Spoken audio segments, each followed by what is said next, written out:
right, good morning everyone. Once again, my name is Megan Lysett. I'm the inbound program manager for YES. And with me this morning, I also have Sky, the YES Abroad program manager. Hi, good morning. And Christine, the program manager for YES at Iron USA. So we are very happy to have Lativa, Semra, and Catherine with us this morning. Hi, Semra. I don't know if you remember me. I used to work on YES Alumni in the Balkans. Great, Semra, looks like you can see us or hear us well. And again, Latva, oh, perfect, Latva, you are able to use the chat box. And Semra, what country are you from? Macedonia. Macedonia, perfect. And what about you, Lativa?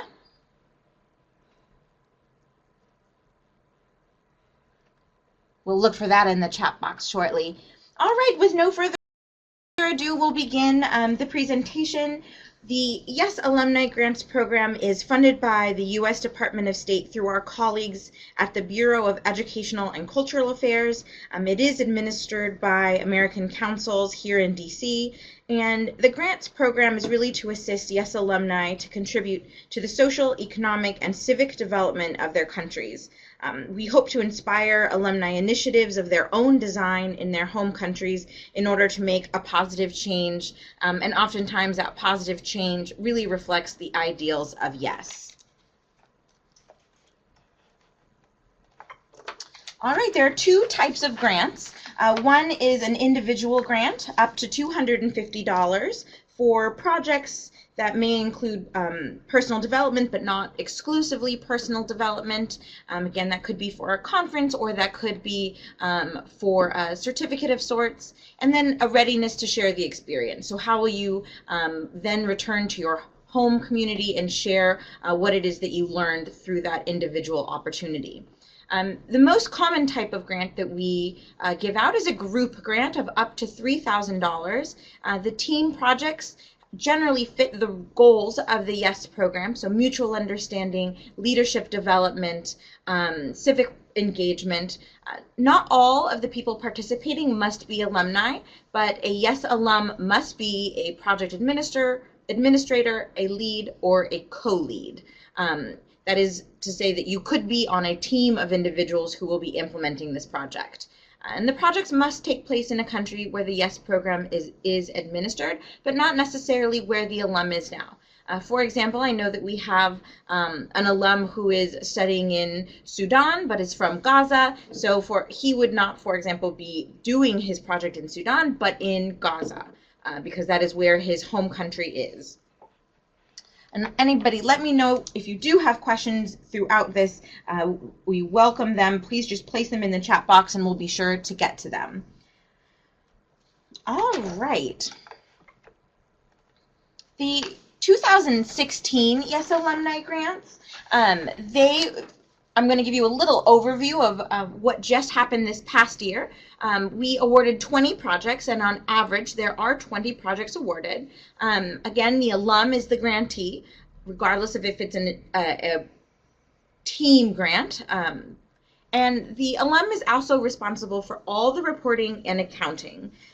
Possible grant themes include educational and job skills, environmental activism, public health activism, anything that promotes community service or volunteerism, and of course interfaith dialogue and conflict resolution. There are 2 grant program articles on the YES website right now highlighting the various grants that have been funded through this program. I know those links aren't clickable for you right now, but we will be sure to make those available to you when we post this on YouTube. Those links can be in the summary for you to go and check out. Some inspiration. Here's one example to inspire you based on an alum who was in West Bank. He was in the U.S. from 2008 to 2009, and Mohammed implemented an environmental awareness campaign, and there were multiple aspects to this. It was called the Naddf project, which means clean in Arabic, and together with a team of university students, he implemented, like I said, a variety of projects with his campus. He had two videos that highlighted the importance of environmental awareness, recycling, and banning smoking within the university. They also held a painting day where they contributed to 6 murals around the university that depicted the various causes that they were supporting. They set up 16 trash cans and recycling bins throughout the campus. They held some planting and cleaning activities with fellow volunteers, so inspired that volunteerism on the campus. And they posted over 30 anti-smoking signs as a reminder as to where smoking was banned on campus, so to promote clean air for those who attended the university. So you can see this was a very broad topic that Mohammed chose, and he implemented a variety of things to that end. So some quick notes about the grant program. Who can apply? This year is the first year that we are opening up this grant process to Yes Abroad alumni and all Yes alumni as well. The grant is open for applying between now, really it opened last week on December 12th, through February 15th. So February 15th is your deadline to submit your grant. And you can apply online via the ACE system. So if you saw this announcement, you also saw the link to open up that grant online, or you can download a Word template from ACE. We do prefer you use the ACE system. However, if you have difficulty with connectivity to the internet in your home country, we understand that a Word template may be an easier way for you to submit a grant. And of course, we will also have a second grant writing webinar for you to learn about additional resources and kind of a how-to, and that will be gauged based on interest. And again, it will be recorded just as this one is and placed on our Yes YouTube page. So this is a little bit of a timetable for grant submission, grants approval, the implementation projects, and reporting. So first, again, that deadline, February 15th, we really want to highlight that for you. That's really essential that you get in your grant application before that deadline. We will be notifying applicants that they have moved on to the next level in early summer 2017. Therefore, your project should not start after this. However, if you are projecting to start in spring 2017, it would need to be self-funded ahead of the announcement of grant award. So then you will also be working with the American Council's team to revise your project and budget as necessary, and ideally finalize the grant finalize it in July 2017. Funds will be transferred after the approval form is received, and we will work with you to ensure that you understand the approval form, and then we will share bank information for wire transfer to receive those grant funds. Interim reports, we ask that ongoing information be provided as to the progress of your grant, and to report those in quarterly updates and in what we call milestone updates. So when a major event has happened, or you've seen a success that was projected out in your grant. 80% of the grant funds are given upfront, and then the remaining 20% is dispersed once American Council has received the preliminary accounting for the original 80%. That's a spreadsheet with scanned copies of receipts in English, including the purpose, date, and amount in US dollars. And we'll talk a little bit more about the budgeting shortly. We also will expect that all grant awardees write an article or 2 or possibly 3 for the Yes Abroad and Yes Programs website. We want to ensure that you are featured and your efforts are highlighted on our site. And then we will also ask for a detailed report to submit to our colleagues at the State Department. All projects are expected to be completed, and final reports are due on or before September 30th, 2018. So a little bit of selection criteria. The objectives are pretty clear. how would your project contribute to the development of your country? That may be regionally, that may be bi-nationally, working with another YES alum or a partner in another country, YES country, or that just may be in your home community, so within your one town or within your district. Or how does the project contribute to the development of yourself? So the constituency, again, who will benefit from my project? Is it you? Is it a group of students? Is it elderly people? Is it your entire community? We want to hear about who specifically will benefit from your project as it relates to this particular fund. We also want to know, will there be differing ethnic groups, religious groups, social groups? What are the age groups? So definitely being specific as to who will benefit. Feasibility. Is your project well thought out and is it realistic? Does the proposal include cost sharing? What is cost sharing? That means you've partnered with organizations that are willing to support you, either in-kind donations, letting you use their facility, allowing you to print materials, or in some other cost sharing way. And then what are the potential problems that are addressed? So is your project meeting a problem that is able to be tackled in the time frame that we've outlined and with the funds that you are going to receive? And how will you evaluate and share your results? Results are very important. This is something that our colleagues at the State Department find very valuable, and we want to show them that investing in your project is investing in globally in the YES alumni community. So it's very important to also share with us how your results will be conveyed. Maybe it's reaching out to disadvantaged groups. Maybe it's reaching out to a large number of people in an awareness campaign. And again, we want to be sure that you are working with as many partners as possible on the ground. If you are implementing something that can be partnered with another organization who may already be doing something in the same theme that you are interested in. Here are some more specific questions about these 4 components. Again, these are really the things you want to keep in mind as you write out and develop your grant. Objectives, again, how does it contribute to the personal or professional development of you, the alum, or of your community? How does it contribute to that home country community aspect? Your constituencies, again, highlighting who specifically are you going to be targeting.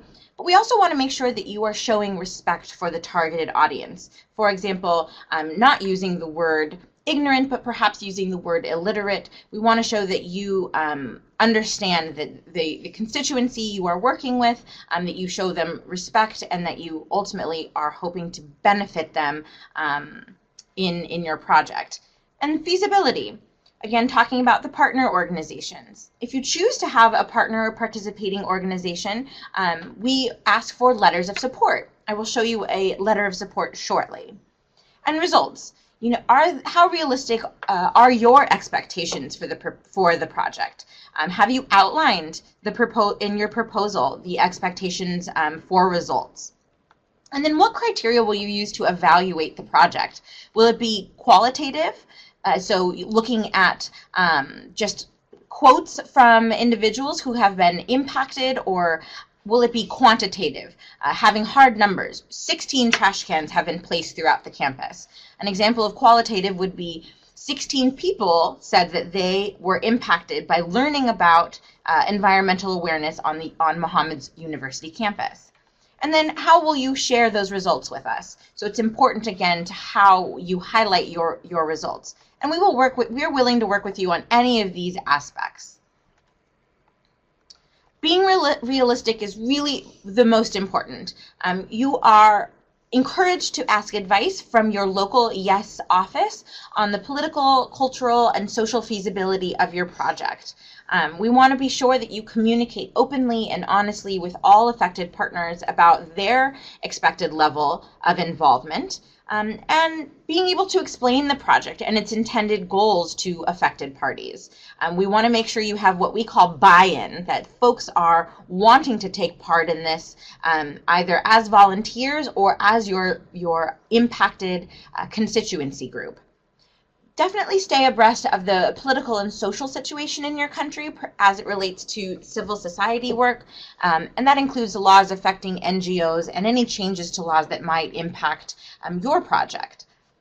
Please do understand the banking and financial responsibility to your government authorities if that applies to your group. Again, that would be a question to ask your local YES office if you are unsure.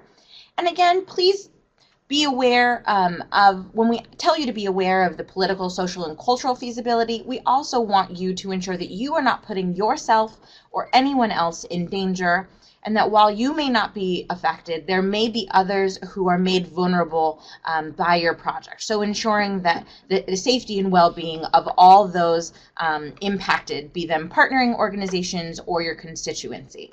So can I just jump in with an example from that? This can be like a very serious situation regarding like the police authorities in your country and targeted minority groups, or it can be as simple. This is one that the YES program runs into all the time with volunteer activities with YES and with YES Abroad in other countries. Whenever we work with children at like orphanages or maybe a school for Roma children, for a minority population, we are not allowed to take photos that reveal the children's faces. So something simple like that, making sure you understand like if there are any kind of rules or guidelines that are set up around like, you know, that are there to protect people. That's like something you should definitely be asking questions about. Don't wait for people to tell you that. That would be something unfortunate if you took a bunch of great photos from your time volunteering or doing a project at a local institution, but then you weren't allowed to share them online, or you did share them online without permission, and they wound up affecting like those children. So that's just like one small example, but that's one that we frequently run into. Thank you, Sky. Some important notes. Grants generally do not fund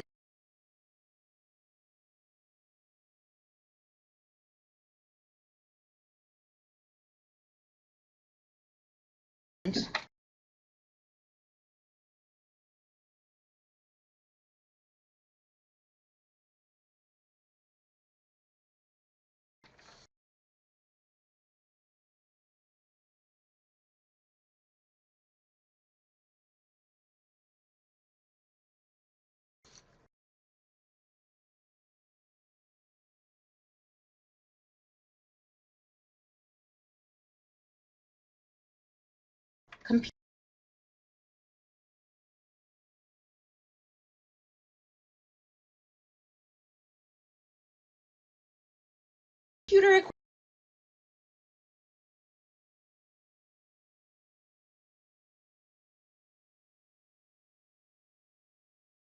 equipment,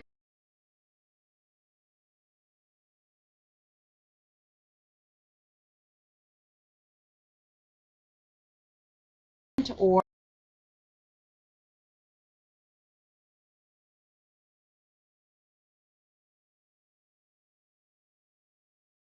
alumni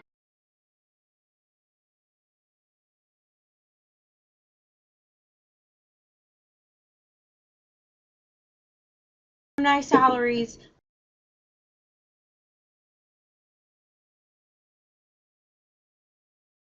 political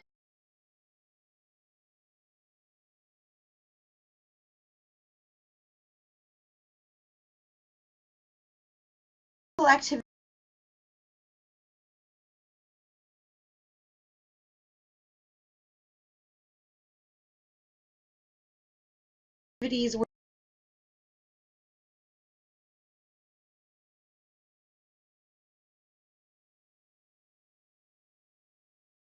working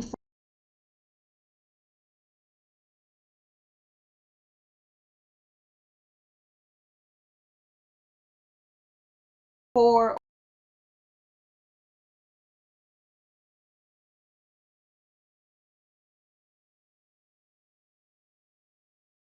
or against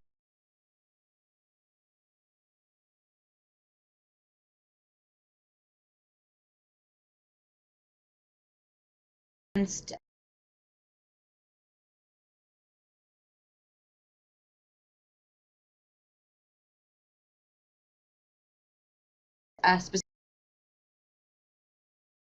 specific candidate or a specific party, or t-shirts. Alumni who are working as employees of any of the 5 consortium members for YES unfortunately are not eligible to apply. And competition for the program is merit-based, it is objective, and the applications are reviewed by teams of specialists here in DC, but also by the partner organizations in country and by the partners that you see here on the screen: IRIS in Iowa, AFS and IRON in New York, and American Councils and East here in DC. Proposals also may be funded in part. So perhaps you put forward a proposal that asks for $3,000, and we may come back to you and say, looking at your budget, we'd like to support $2,000 of your proposal. And then we will will go into a larger conversation about that, and if you are able to accommodate partial funding. So not all proposals will be funded or fully funded. I know I mentioned that we would chat a little bit about letters of support. Here is an example from one of our alumni in Nigeria who was awarded a grant to work with a local hospital in terms of building up their the maternity ward dresses, the dress that one would wear. What is that called? Patients wear. Like a gown? A gown, a patient gown. So this alumni went to the hospital, asked the hospital for a letter indicating their support. And as you can see, the above named facility wishes to inform you that your request to donate to the hospital is approved. So this informs us that in fact you have created buy-in with the local hospital. The local hospital has been made aware of your efforts and that they are welcoming your donations. So this is really very important to us to show that there is buy-in and that there is in fact a need for the grant that you are requesting. These letters need to be in English, just like the rest of your application. If you receive them in another language, we ask that they are translated by you into English. They need to be on letterhead. Letterhead indicates this right here. This is the letterhead of the hospital. And then we also want to ensure that the person knows about the project. It shows us that they know who you are and that they know what you are doing. So there is that information right here. And how much support they are giving. So if this organization was donating their time or donating their resources, that also would be here in this section. But here in this section, it also is that they are the recipient of your efforts. This can also be listed in this same section, in the body of the letter of support. The application itself. This is what the interface looks like. As you can see, it's indicating that it is the 2017 grant award. And again, I mentioned that there is a Word version available, and you are able to use that if you don't have great connectivity. But we really do want to make sure you are familiar with this interface. You will be required to create a user login and password in order to create your grant proposal. That way you can go back and forth in accessing it. You may not have all of the information up front. As you go through the proposal, if you have questions either for myself or for Sky about the process, we are happy to guide you through it. But that allows you to save your work as you go along through the application process. All right, project summary. Project summary is one of the aspects in the application that is really very important. It is a lot like a 1-minute elevator speech. It needs to be concise and very carefully planned out. We hope that it can be well practiced in the description of your project so that you can quickly share with someone who is unfamiliar with your project and that they are able to understand your project and the purpose of your project in the time it would take you to ride an elevator. So it's a bit of a sales pitch for your project. And the purpose is to be short but thorough and clear for someone to understand exactly what your aim is and why you should be awarded grant funds. Your summary should include who you are, what you are concerned about, what you propose to do, how exactly you propose to do it, when you will start and finish, where you will conduct activities, how much the program costs and how much you are requesting in grant funds, and then how much you have invested or intend to invest. This last component, again, is talking about buy-in, but in part, it's talking about your own buy-in. Have you already shown your YES alumni community that this is something you are passionate about or something that you are able to contribute to or build for a constituency? Here is an example of an elevator speech, an elevator pitch. The Kids Summer Camp Project is an activity that will be held on weekend from Friday afternoon until noon Sunday. It will give 120 poor and needy kids the opportunity to play games, learn things, and be taught some morals and manners. However, the main focus of the weekend will be on cooperation. These students have heard much from their parents and immediate communities about people who are different from them, but they have never interacted with them. They will build a foundation of cooperation and acceptance towards those who are different from them during this weekend. The Red Cross will both be providing assistance and participating in the camp itself. This project will also involve YES alumni who will work and interact with other youths to share experiences. Here is example 2. I will lead a group of YES alumni to design and develop a 3-day kids summer camp for 120 children ages 6 to 12. I have experience working with kids as a volunteer in my old elementary school as a tutor. The targeted participants are children from underprivileged neighborhoods around the capital city of my country, some of whom are homeless and some have had to drop out of school. They have had few opportunities to learn while having fun, and they generally do not have interactions with kids who are from different religions or ethnic backgrounds. The camp will be an opportunity to play while learning, using games and activities that develop confidence, communication skills, and learning about others who are different from them through cooperation. I will develop a detailed curriculum based on my experience and with the help of the International Committee of the Red Cross, who will partner with us on this project by providing materials and offer experience resources for the camp. The budget requested is $1,000, $1,980, and the International Red Cross will provide $200 in-kind donations.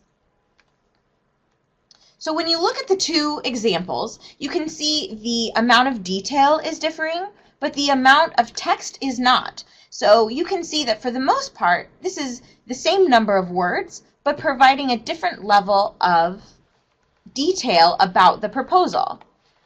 I'm sure by now you can see which example is the example we think is most appropriate, and that would be example number 2. It talks about the results, it talks about the constituency and the objectives, and it talks about the results that students, this age group of students, 120 of them, will learn about cooperation through these various mediums.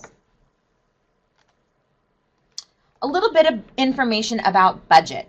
We ask that you include item narratives. An item narrative is this item right here, and you will see that when you build this out in your application, this really does need to be descriptive. Simply saying a bus or a bus ride is just not enough information. We need to know that this is a bus costing X number of dollars, taking X number of participants from city A to city B. The cost is going to be $50 an hour, it will be 4 hours, and it will be 2 hours going and 2 hours returning or coming back. And the bus company has agreed to provide 1 hour for free. So really the grant is only paying for 3 hours of service. So we do want all of that information here in the item narrative. In-kind donations from organizations and individuals. We just gave an example of the bus company giving an in-kind donation. 1 hour of their services is considered an in-kind donation that we do not need to pay for with grant funds. So that would be an example of a service that the bus company was giving, that is in kind. Example of goods that are in kind is equipment or use of equipment, furniture, space, and refreshments that people bring to meetings or to perhaps the weekend camp. In-kind donations can also include people, staffing. The previous elevator speech included the International Red Cross, and that they were going to be providing both goods and people to the camp. So professionals who are willing to volunteer, that is also considered an in-kind donation. And then services. So perhaps there will be construction or renovation or printing materials, public relations or promotional activities. Say a radio show is willing to host you to share out about the opportunity that you are presenting. If we're using the example of the camp, that they allowed you to chat about the camp on national radio so that more students in the capital region could participate or apply to participate. That would be a service, an in-kind service that the radio station was donating to you. So it would be helpful with that to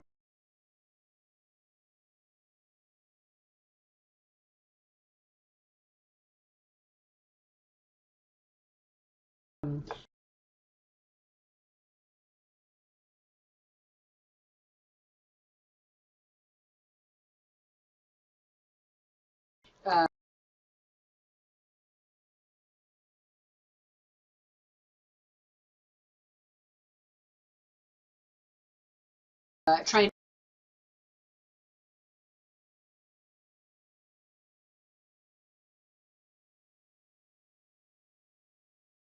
estimate.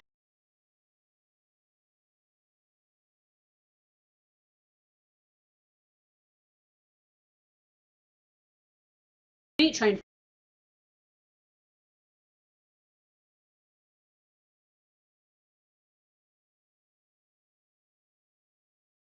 figure out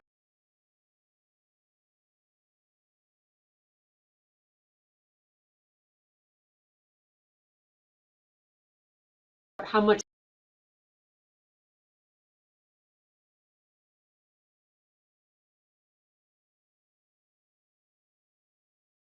money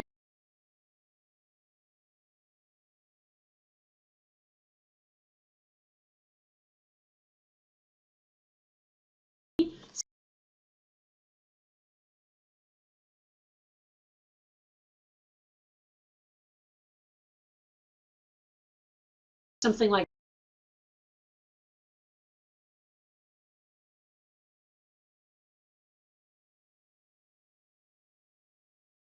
that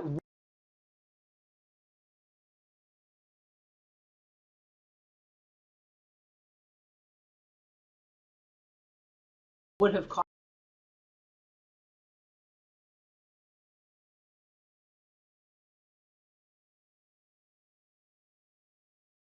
costed.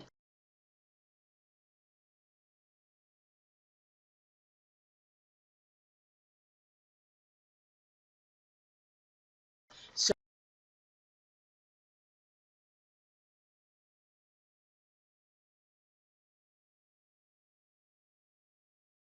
so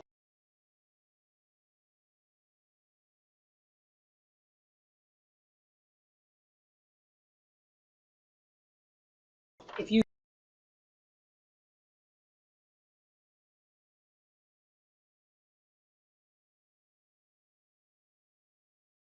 get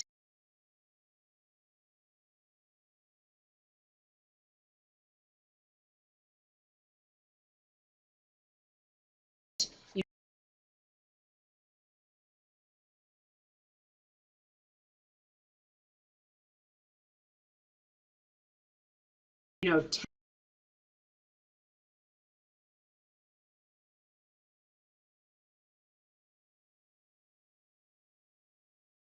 10 minutes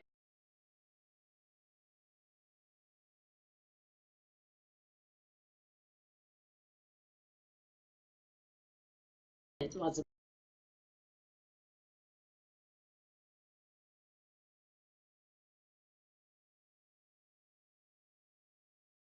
maybe a lot.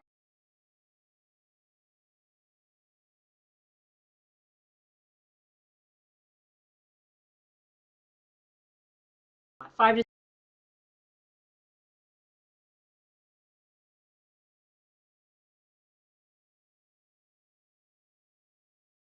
10 minutes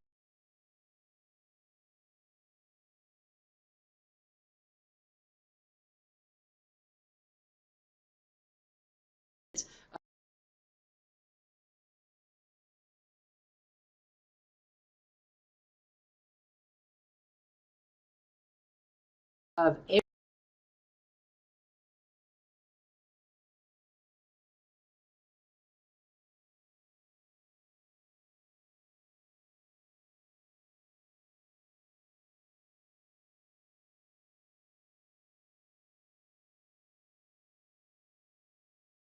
airtime.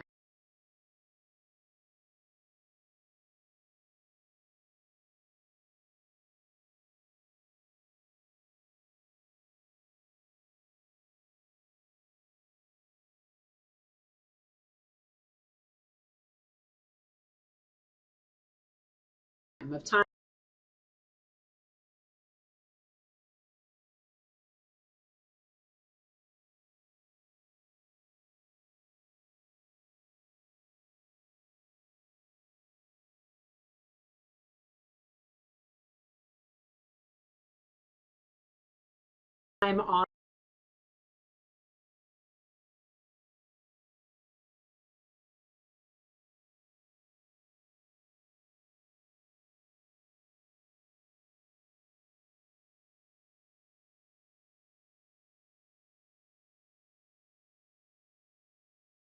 on the radio.